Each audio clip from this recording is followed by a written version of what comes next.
नमस्कार। सबसे बड़ा सवाल देख रहे हैं आप, मैं हूं आपके साथ अंशिका। अमरावती और उदयपुर में हाल के दिनों में हुई हत्या के बाद से देश का माहौल पूरी तरह से तनावपूर्ण बना हुआ है। दोनों ही बेगुनाहों की हत्या महज नुपुर शर्मा के समर्थन वाला पोस्ट शेयर करने पर हुई। कत्ल का पैटर्न भी सेम रहा और अब उदयपुर के हत्याकांड में खुलासा हुआ है कि एक दिन में 3 लोगों की हत्या की जानी थी और इसके पीछे केवल देश की जनता को आतंकित किए जाने का मकसद था। वहीं अमरावती में उमेश कोहली की हत्या मामले में पहले से ही गृह मंत्रालय की रडार पर चल रहा और खुद को मुसलमानों का हितैषी बताने वाला संगठन पीएफआई के भी लिंक सामने आए हैं। फिर इस बीच सुप्रीम कोर्ट के जजों ने जो टिप्पणी नुपुर शर्मा पर की, उसके बाद इन जिहादियों को, इन कट्टरपंथियों को और भी ज्यादा बढ़ावा मिल गया है, जिसका नतीजा रहा कि पहले तो अजमेर की दरगाह के खादिम सलमान चिश्ती ने नुपुर का सिर तन से जुदा करने वाले के लिए इनाम की घोषणा की। फिर अब अजमेर दरगाह की अंजुमन कमेटी के सचिव सरवर चिश्ती खुलेआम खुद को पीएफआई मेंबर बताकर कह रहे हैं कि नुपुर की टिप्पणी के बाद अब ऐसा आंदोलन किया जाएगा जिससे पूरा हिंदुस्तान हिल जाएगा। ऐसे में सबसे बड़ा सवाल यह है कि क्या सलमान चिश्ती, सरवर चिश्ती या नबी की शान में गुस्ताखी से आघात बताने वाले इन जिहादियों की इस तरह की बयानबाजी स्वीकार्य है? इसी पर चर्चा के लिए मेरे साथ स्टूडियो में मौजूद हैं कैपिटल टीवी के editor in chief doctor Manish Kumar. Doctor साहब, बहुत बहुत स्वागत। धन्यवाद। डॉक्टर साहब, जिस तरह से एक के बाद एक नुपुर शर्मा के खिलाफ बयानबाजी की जा रही है, खुलेआम इतनी खौफनाक धमकियां जारी की जा रही है, क्या वो स्वीकार्य है? बिल्कुल स्वीकार नहीं होना चाहिए। ये तो सिविलाइज्ड सोसाइटी की निशानी ही नहीं है।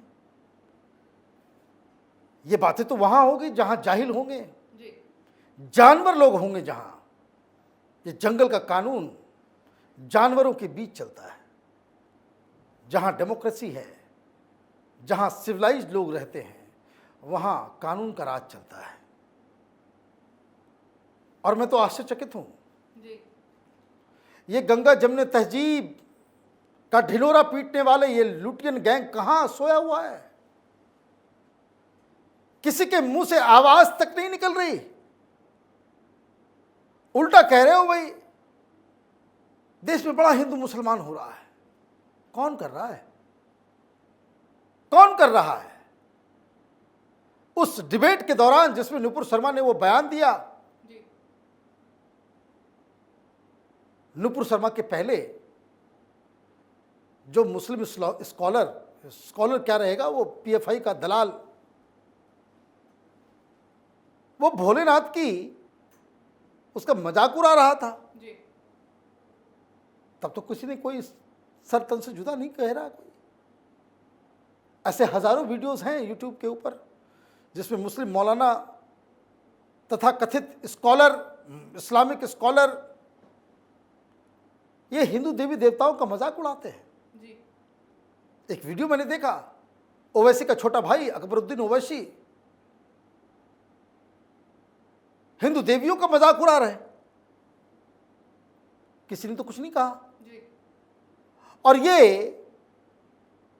अजमेर के दरगाह का चीफ खादिम, वहां के अंजुमन कमेटी का वो सचिव, वो कह रहा देश हिला के रख देंगे। भाई हिमाकत ये कहां से आई आपको? गिरफ्तार क्यों नहीं हुआ ये? और ये पता करना चाहिए पुलिस को कि देश को हिलाने की उसकी औकात है या नहीं है। भाई आप कोई आदमी धमकी देता है, आप गिरफ्तार करते हो ना भाई कि भाई ये मर्डर की धमकी दे रहा है। पुलिस वाले पकड़ के ले जाते हैं, पूछते हैं कि भाई ये बताओ तुमने सीरियसली कहा, क्या कहा, नहीं कहा, उसका बैकग्राउंड खंगाला जाता है, सब कुछ किया जाता है।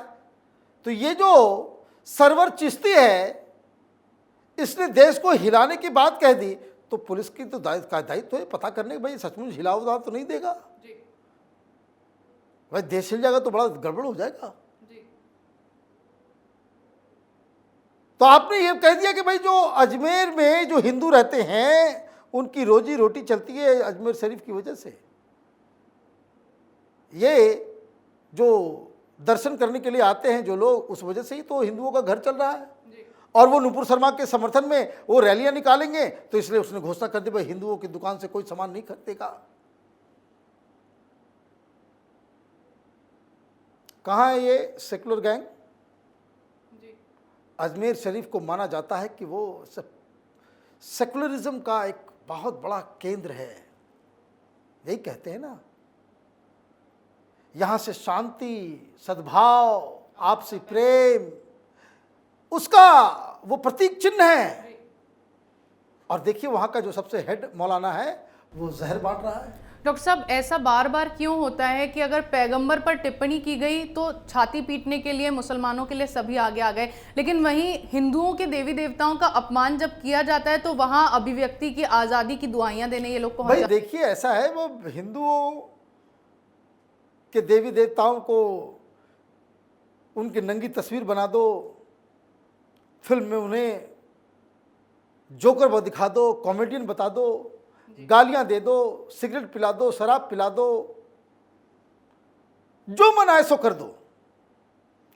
हिंदू रिएक्ट नहीं करता तो सब ठीक है। लेकिन ये इस्लाम को लेकर के अगर आपने कोई टिप्पणी कर दी तो सारे लोग पीछे पड़ जाएंगे। देखिए ममता बनर्जी लगातार कह रही हैं गिरफ्तार करो, पकड़ो नुपुर शर्मा को।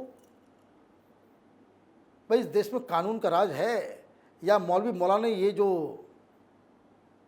बड़े भाई का कुर्ता और छोटे भाई का पैजामा पहनने वाले लोग तय करेंगे देश में देश कैसे चलेगा, कौन गिरफ्तार होगा, कौन गिरफ्तार नहीं होगा। और आपने इंट्रोडक्शन में बिल्कुल सही कहा कि सुप्रीम कोर्ट के 2 जजों ने इन कट्टरपंथियों को दलील दे दी। टीवी पे सुनिए, सारे लोग कहते हैं सुप्रीम कोर्ट के जज ने कह दिया, उसको मानेंगे, आपको माने। तो सवाल में वापस जाता हूं कि ये जो सरवर चिश्ती जिसके मुंह से सद्भावना की बात निकलनी चाहिए थी वो देश हिलाने की बात कर रहा है, तो पता करना पड़ेगा भाई ये आदमी है कौन। ये पीएफआई का एक दलाल है। पीएफआई के समर्थन में इसने पहले भी बयान दिए, पीएफआई के रैलियों में ये शामिल होता है और इसको इस बात पे बड़ा फक्र है। जो पीएफआई हत्या करती है देश भर में, केरल में जाइए, वहां के जजेस, वहां की सरकार रिपोर्ट दे चुकी है। अब पता नहीं कि अमित शाह को क्या हो जाता है, प्रधानमंत्री मोदी को क्या हो गया है, वो इसके ऊपर बैन क्यों नहीं कर रहे, जबकि ये जानते ये सिमी का नया अवतार है। सिमी को बैन किया गया था, वही लोग ये पीएफआई चला रहे हैं। तो ये जो सरवर चिश्ती था ये पीएफआई का स्टूज है और वो बड़े फक्र से कहता है। तो पीएफआई काम क्या करता है? तो पीएफआई यही काम करता है, ऑर्गेनाइज्ड है वो। जब शाहीन बाग शुरू हुआ तो पूरे देश भर में 1000 शाहीन बाग बनाएंगे, ये किसने यलगार किया था? ये पीएफआई। तो देश के 1000 शहरों में वो मौजूद है, तभी तो आप कर सकते हो। तो डॉक्टर साहब, जो पैगंबर पर टिप्पणी हुई उसको कई दिन बीत चुके हैं, अमरावती की हत्या को कई दिन बीत चुके हैं, साथ ही उदयपुर की हत्या को भी कई दिन बीत चुके हैं, तो अब क्यों पीएफआई सामने आकर इस तरह के देखिए बात समझिए, वो विदेश से पैसा, पीएफआई का भी आईटी रेड हुआ, मालूम चला चाइना से पैसा खाता है, चीन से पैसा आ रहा है इन लोगों को। वही चीन जो जिंगजियांग में मौलानाओं को रमजान के महीने में ये पोर्क खिलाता है, शराब पिलवाता है, जबरदस्ती मुसलमानों को एनिहिलेट करने पे लगा हुआ है वहां पे, वहां से पैसे खाते हैं ये लोग, आईएसआई से, सारे लोगों से। ये धंधा ही वही है। अब पीएफआई उसने तो सीए में प्रैक्टिस कर लिया। और आपने जो सवाल पूछा कि अब क्यों, भाई 27 तारीख को बयान दिया गया, 6 दिन लगा इन मौलवी मौलानाओं को समझने में कि उसने क्या किया। 6 दिन के बाद प्रोटेस्ट शुरू हुआ। क्यों प्रोटेस्ट शुरू हुआ? तब तक वो ऑर्गेनाइज्ड हो गया, पैसे भी आ गए, सब कुछ हो गया। ये जो सबसे बड़ा प्रोटेस्ट और सबसे शुरुआती दौर पे जो बवाल मचा वो कानपुर में, ये जफर हयात हाशमी, इसके पास करोड़ों रुपए आ रहे थे, कौन दे रहा था? उसी तरीके से प्रयागराज में, इलाहाबाद में, हर जगह अब मालूम चल रहा है कि उदयपुर में, तो नासिक में, आज आरा में क्या हुआ? दो लड़कों के बीच ऐसे ही व्हाट्सएप ग्रुप में ये होता है, बुलाया जाता है, ऐसे 250 लड़के आ जाते हैं। भाई कहां से कौन लड़के आ जाते हैं 250? तो इसका मतलब है कि पीएफआई की जड़ें, ये कट्टरपंथियों की जड़ें जो है हर जगह व्याप्त हैं। गोरखनाथ मंदिर पे हमला होता है, मालूम चलता है कि वो आदमी इंटरनेशनल किसी टेररिस्ट ग्रुप से वो जुड़ा हुआ है।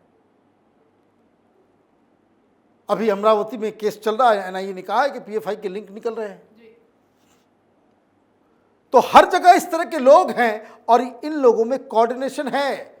और जो लोग कैपिटल टीवी लगातार देखते हैं उनको इस बात का पता होगा कि 6-7 महीने से इस बात को हम कह रहे हैं कि पीएफआई ने अपना एक मॉडस ऑपरेंडी बना लिया है कि किसी भी शहर में हिंदू मुसलमान, वो रेहड़ी पटरी वाले, रिक्शा वाले, सब्जी वाले से झगड़ा होगा, 1000 लोग मुसलमान आ जाएंगे।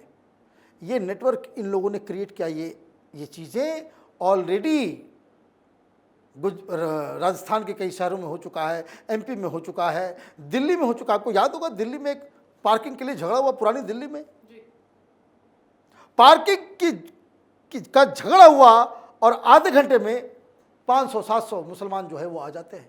कौन वो मोबिलाइज कर रहा है? Who is doing it? कैसे होता है? ये एक इसको कह सकते हैं कि वेल ऑर्गेनाइज्ड एक तहरीक हिंदुस्तान में चला रहे हैं। और इसीलिए वहीं से ये हिम्मत, चूंकि इस आदमी को मालूम है, ये सरवर चिश्ती को मालूम है, बयान ऐसे नहीं दे देता कि वे देश को हिला कर रख देंगे। देश को हिलाने की कैपेबिलिटी इन लोगों के पास आ चुकी है। आपने शाहीन बाग में देखा, आपने हिजाब में देखा, नूपुर शर्मा में देखा, कहां कहां दंगे नहीं हुए जुमा की नमाज के बाद। और वो कह रहा है भाई देश को हिला करके रख देंगे। तो इस तरह के लोगों को तो इलाज करना पड़ेगा। देश में कानून ही नहीं है जी। इस तरह के लोगों से निपटने के लिए देश में कानून नहीं है। देश में कानून नहीं है। तो अब इसका क्या तरीका है? अरे भाई तरीका क्या होगा? आप देखिए कितने, माने पूरा समाज ही नपुंसक बना हुआ है, पूरा समाज।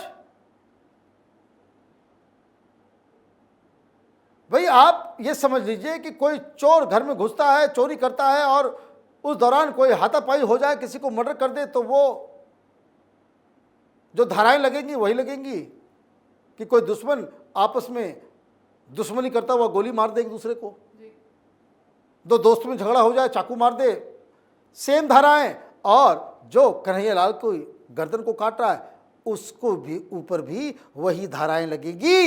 ये वही 302, 304 यही धाराएं हैं जो आम क्रिमिनल्स को लगाए जाते हैं। वही धार्मिक उन्माद फैला करके देश को हिलाने वाले के खिलाफ हिंदुस्तान में कानून नहीं है। और ये सब पढ़े लिखे लोग हैं। अमरावती में डॉक्टर है, गोरखनाथ में जिसने हमला किया वो आईटी से पढ़ा हुआ है। ये जो टेलीविजन पे बहस कर रहे हैं ना कि कुछ लोग बहका देते हैं, अरे भाई ये डॉक्टर इंजीनियर्स को कौन बहकाएगा? जहर कहां से आ रहा है उसके सोर्स का पता करें, और ये पैसा कहां से आ रहा है उसके भी सोर्स का पता करें, आदेश कहां से आ रहा है उसका भी पता करें। सरकार को चौकन्ना होने की जरूरत है। ये जो वाकया हुआ है वो सिर्फ वार्निंग बेल है। जिस दिन ये घटना घटी उस दिन से इस बात को हम कहते आ रहे हैं कि India has been put on notice by this jihadis, this Islamist. और अगर बिल्कुल कड़ाई से इसे दबाया नहीं गया, हमारी आपकी जान जो है वो खतरे में है। जी बिल्कुल। सलमान चिश्ती ने जिस तरह का बयान दिया उसके बाद उसे गिरफ्तार कर लिया गया। लेकिन हैरानी की बात तो यह है कि अमन का पैगाम देने वाली ख्वाजा मोइनुद्दीन हसन चिश्ती की दरगाह का इस्तेमाल धार्मिक सद्भाव को बिगाड़ने के लिए किया जा रहा है। एक के बाद एक वीडियो वायरल कर देश की शांति भंग किए जाने की खुलेआम धमकी दी जा रही है, लेकिन अब तक इन्हें रोकने की कोई तरकीब नहीं बनाई गई है। सवाल यही है कि नुपुर की पैगंबर पर टिप्पणी के बाद तो धर्म के ठेकेदार मुसलमानों के लिए छाती पीटने पहुंच गए, लेकिन जब हिंदू धर्म की बात आई तो वहां ये लोग अभिव्यक्ति की आजादी की दुहाई देने लग गए। लेकिन जिस तरह से नुपुर की टिप्पणी के बाद धमकियां जारी की जा रही हैं, उसे रोकना बेहद जरूरी है ताकि हिंदुस्तान को तालिबान बनने से रोका जा सके। इस विषय पर चर्चा का आपका बहुत बहुत धन्यवाद। सबसे बड़ा सवाल में मेरे साथ आज उतना ही। अगर आपको हमारे वीडियो पसंद आया हो तो इसे लाइक करें, शेयर करें, कमेंट करें, साथ ही हमारे चैनल को सब्सक्राइब करना ना भूलें।